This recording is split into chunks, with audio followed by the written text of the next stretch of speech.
He says 6 more weeks of winter. He didn't say anything. They don't put words in his Yeah, mouth. exactly. They didn't drop it this year. Well, you heard they had. Did you know that since they've dated back and they've calculated how many times Punxsutawney Phil's actually right? Oh, yeah? 1 out of 3. Oh. So it's not even half the time. Yeah. It's 1 out of 3. Normally he's Some wrong. moron grabbed you out of the hole. So there we go. You heard they had a warrant out for his arrest since he didn't Yeah, predict really? it right? Yeah. Is that? Yeah. Yeah, but did Oh. Punxsutawney come out on his own? No. Some jerk went grabbed him. We're just getting early. It's kind of We've been talking about hope and some hope killers. And last week we talked about bitterness and resentment. And you know, they start small and they grow. And they can take over. And they can really trip us up. All of a sudden you get attitudes about people in the public or anything like that. Isn't that right, Megan? The public. The public. The public. They're the worst. I hate people. I love humanity. It's just people I can't stand. All right. Whatever the hell ever that works. Bitterness, resentment. Did you make a list? Did you go before the Lord and look at that? This is an important thing. It's an important exercise. We've been looking at these stones, and we are here on number 7. Great defense. Get rid of these toxic hope killers, and that's what we're looking at today. Another one. Because He lives, I can face tomorrow. That's hope. Because Christ lives, no matter how hard it can be. I've heard it said all the negatives of life. The cross is a big positive. God takes all the negatives and makes it even the worst thing. I would think this is the worst thing. God in His grace had pity on us, sent His Son to help us, and what do when He's here? We kill Him. He could have just taken His little red wagon and went home. Said, "Phooey on them, they spit on me, I'll spit on them." But no, what did He do? Out of the worst possible thing that could have happened in this earth, the best thing came. He made the best out of the worst. If the worst wouldn't have happened, we wouldn't have had resurrection. I mean, that's our God. Out of the worst thing, out of the dead stuff in our life, He can make new life. That's right. Isn't that our God? Because He lives, I can face tomorrow. Because He lives, all fear is gone. As the song says. Because I know He holds the future. And life is worth the living. Just because He lives. It's worth it. Wow. Always like that song, old Gaither song. So here we are in Hebrews 12, which we've talked about these last several weeks. We're talking about that in cell too. In Hebrews 11, that great Hall of Fame of faith, Moses is mentioned, Abraham, the father of our faith, is mentioned, Gideon is mentioned, and there's a slew of other people mentioned. Abel,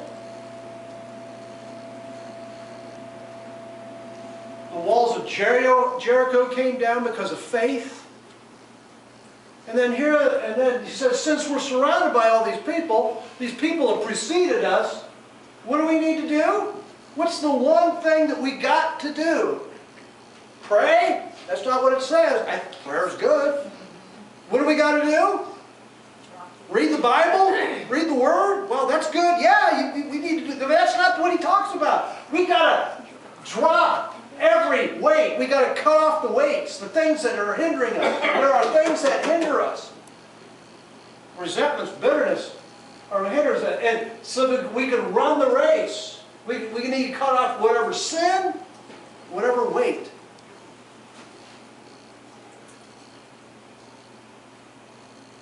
So that we can finish well. Everybody else starts the Christian life well. It's about finishing.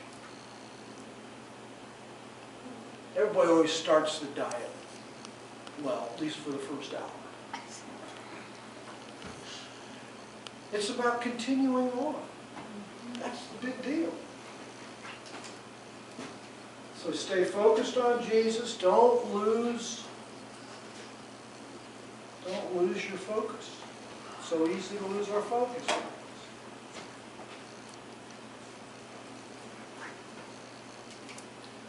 Hope killers talked about the bitterness that can spring up and cause trouble and cause us to miss the grace of God, God's favor.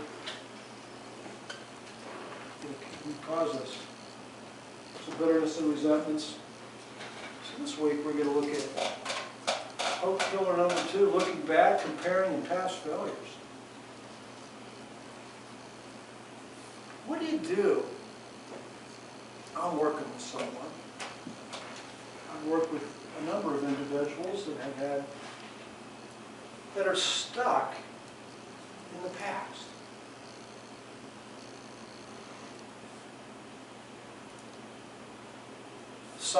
Maybe they made a mistake, somebody else made a mistake.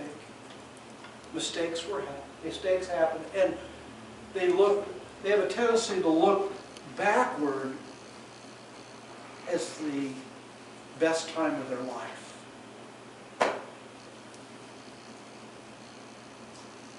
Not that the future is the best is yet to come. What do you do when someone is filled with regrets? How do you help somebody that is stuck looking backward, going over what happened to them, what they did, what went on, the decisions they made that ended up making the trajectory of their life that they're in right now? What do you tell them? How many know get over it ain't going to work?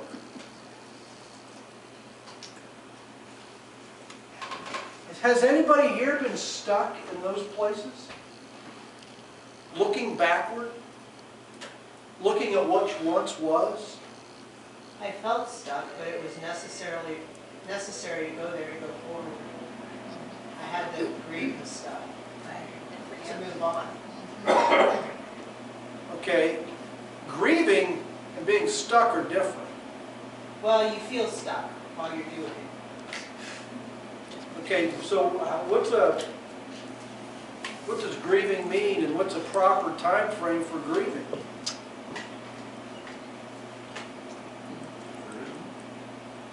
It depends the amount of stuff and the depth of the trauma that you went through. Now, I kind of like, I like sports. I like to view different sporting events, etc. I don't care what player you like or what team you like. There will always be a loss. They will always lose a game, or they will have a game that is horrible. And you know what the good teams do? They forget about it. I'm serious. They have to forget about it. Because if you live back there, you'll never go forward. Because why? At least in basketball, the next game is the next day. You got to go on. You got to go on. Some of the best people in the fields go on. You got to go on. So you made a mistake. You're not a mistake, are you? But the problem is, if you have a string of mistakes, I think one of the reasons why it's so difficult for us to go on when there's a string of mistakes, or there's a lot of people that maybe don't like you, all of a sudden we identify with that, and our identity becomes wrapped up in that, and we think, I'm a mistake. And our identity gets in there somewhere. And then we can't move forward. We can't. Looking back, comparing past failures. Don't look back and regret, but move on with hope. How do you like this passage where Paul is talking to the Corinthians? The stress that drives us to God turns us around. How many have had distress or bad things that actually didn't drive you to God? It drove you away from God. How about when bad times come? It gets us back in the way of salvation. We never regret that kind of pain. But those who let distress drive them away from God are full of regrets.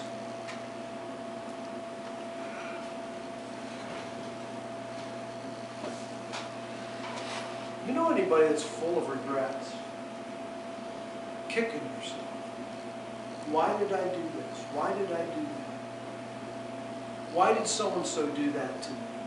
I regret making this decision or having that relationship. Regrets.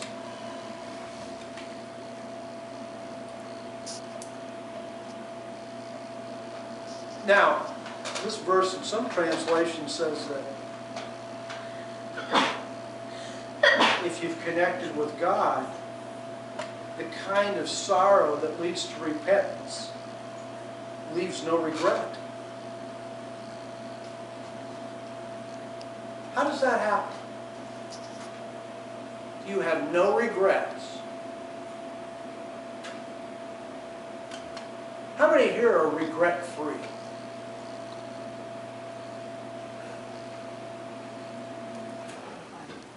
Regret-free.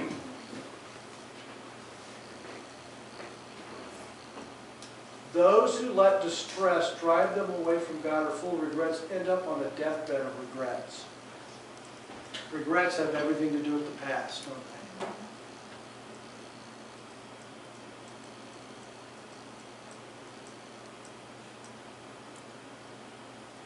Why do regrets bother us so badly? What is it?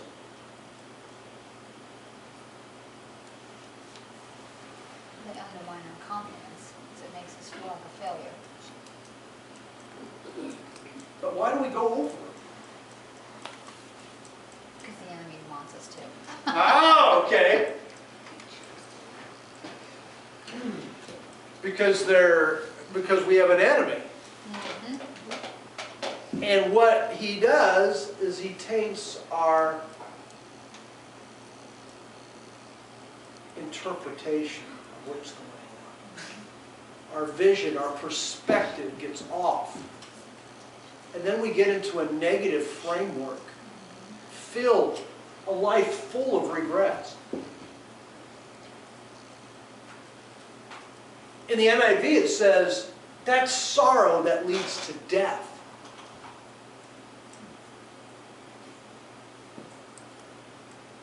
Have you noticed? Bad things can happen to different people, and one person will kick themselves and another person will actually turn them around.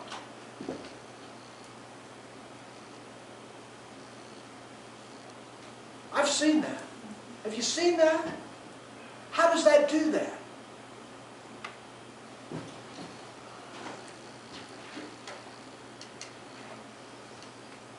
Joseph named his firstborn Manasseh. Just because God has made me forget all my trouble and all my father's household. We know the story of Joseph. Joseph was sold into slavery. he was thrown into prison.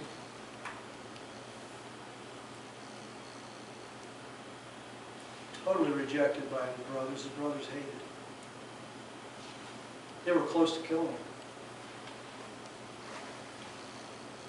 Totally separated from his family, the youngest of all the brothers. Went into a foreign land as a slave. And it was actually prospering in the household of Potiphar. Then Potiphar's wife wanted to have sexual relations with him, and he denied that. And then Potiphar's wife claimed rape and had him thrown into prison.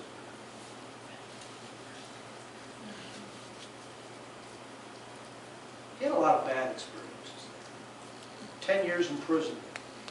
It says they even forgot about him in prison. You think that God has made me forget all my trouble? How many want that? I want God to make me forget my trouble. You know, the best thing you can do with trouble is to forget it.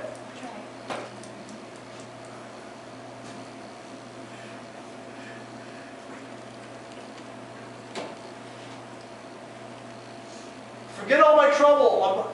Forget. Would you ask God to help you forget? God, make me forget.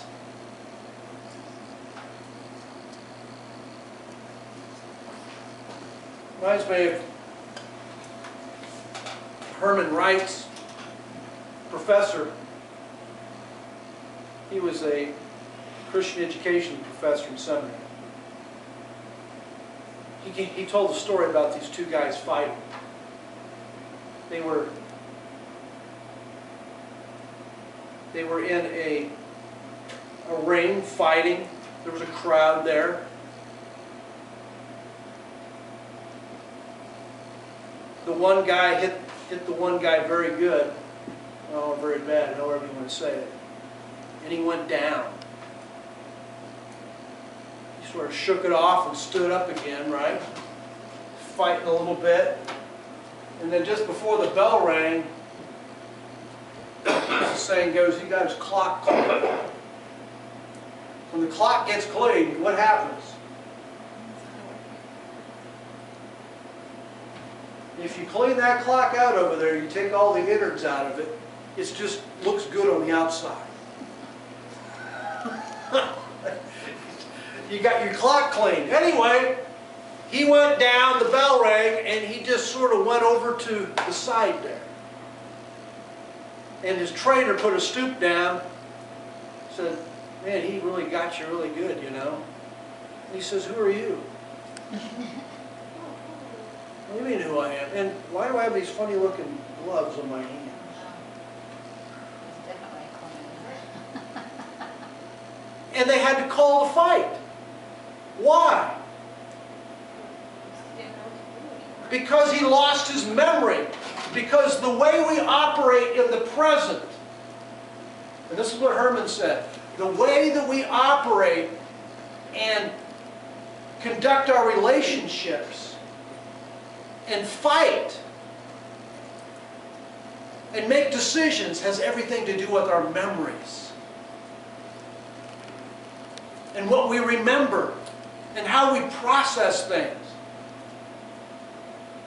Our memories determine how we operate and where our future is going. And what if in your memory you would forget your trouble? God, help some of the people in this room.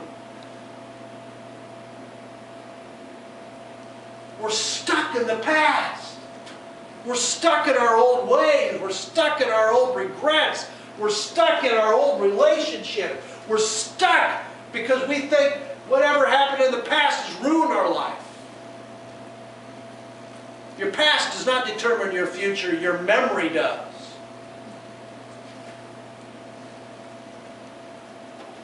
Our memories determine how we're operating day after day.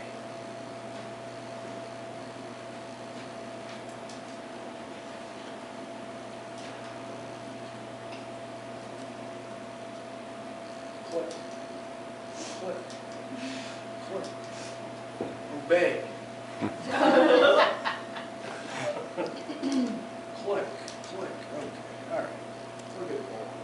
No, it's not ready to go on there. Oh, not this one. That won't work. That'll work. Yeah, get the wrong button. Okay, here it is. This is in Deuteronomy. No, very interesting passage.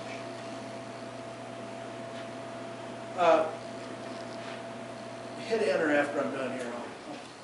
Be careful that you do not forget, this is what God says, be careful that you do not forget the Lord your God.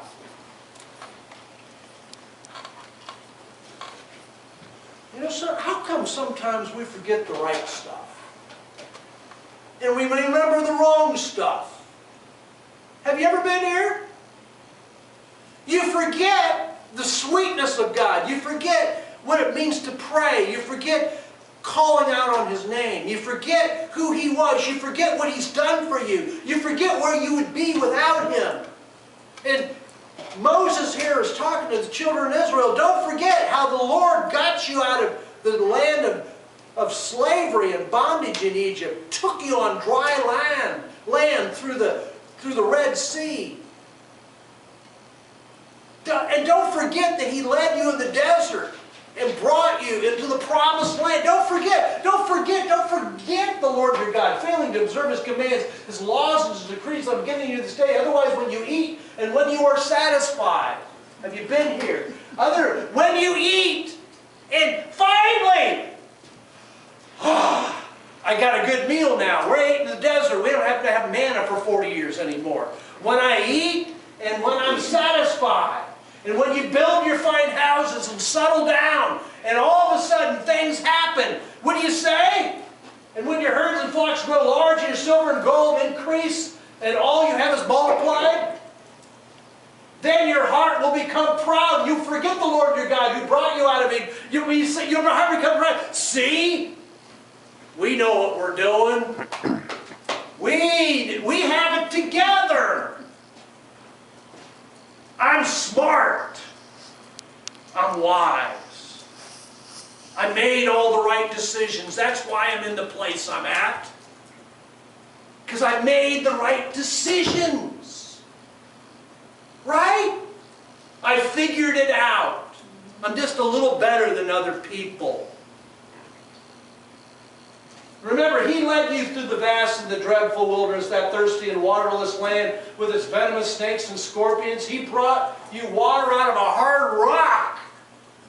You wouldn't even be here if God didn't get water out of a rock. Can you imagine water streamed out of a rock in the desert? Think about your life where all of a sudden God showed up and you had no hope. It was like God coming out of a rock to you. It was like water out of a rock. Remember those times when you were that desperate? Go ahead. What book was that? Deuteronomy. It's in Deuteronomy. The address will be at the end here. He gave you manna to eat in the wilderness, something your ancestors had never known, to humble and to test you so that in the end it might go well with you. You may say to yourself, my power and my strength and my hands have produced this wealth for me. How many have gone here?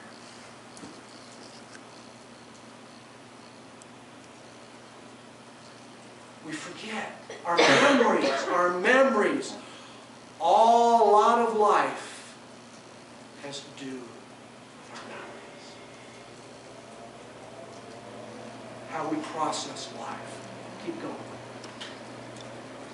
Thank you. Appreciate it. But remember the Lord your God, for it is He, what? Who gives you the ability to produce wealth. He gave you the ability. It's not because you're smart. It's not because you made all the right decisions. It's not because you got an education or didn't get an education. It's not because... Remember the Lord said that I chose you. You didn't choose me. And remember, Why did I didn't choose you because you were that great of a people? Remember that? It said that in the Old Testament. I didn't choose you because you were such a great people. So why did God choose us? Because He loves us. For it is He who gives you the ability to produce wealth and so confirms His covenant, as He swore to your ancestors, as it is today. If you ever forget the Lord your God and follow other gods and worship and bow down to them, I testify against you this day that you will surely be destroyed. That's why we get destroyed. It isn't because you make perfect decisions. It isn't because you went to the perfect college. It isn't because you have the perfect professors. It isn't because you have money or don't have money. It isn't because of your upbringing. If you were brought up in the right family or not. It isn't because you had a good mother or a good father. It's not because you had all this adversity happen to you. It's God who gives you the ability.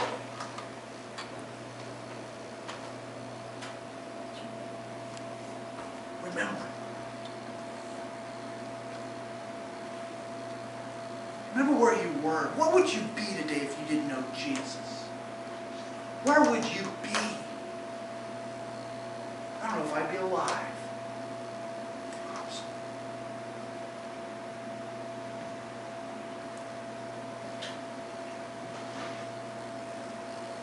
I always like this passage. It speaks it so clearly. And how it's adversity that brings us to Christ. And then we think that after knowing Him, if everything goes well, that's what life is, if things go well. Well, life is found in Christ. Let's go to the next passage. Listen, Deuteronomy 8, David. Now here's Elisha. Just a little blip on the screen there of a story, interesting story. It says, the company of the prophets said to Elisha, look, the place where we meet with you is too small for us.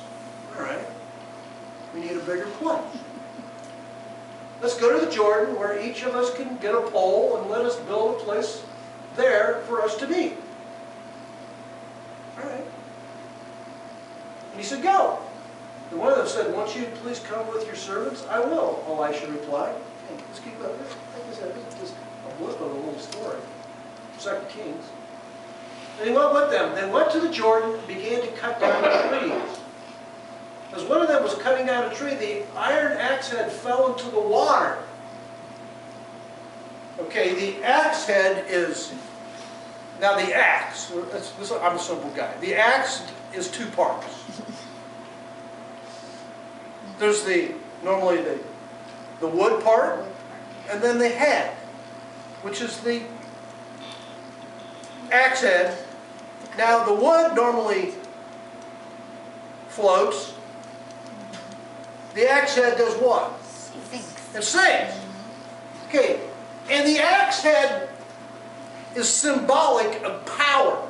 The axe is no good without the power, without the edge, right?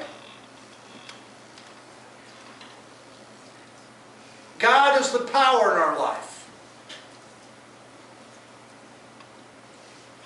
He's the metal, we're the wood. I'm a simple guy, okay? We're the wood, He's the metal, He's the edge, He's the power. We do no good without Him. We don't get anywhere. The man of God asked, because he said, the axe said, oh no, my Lord, he cried, it was borrowed.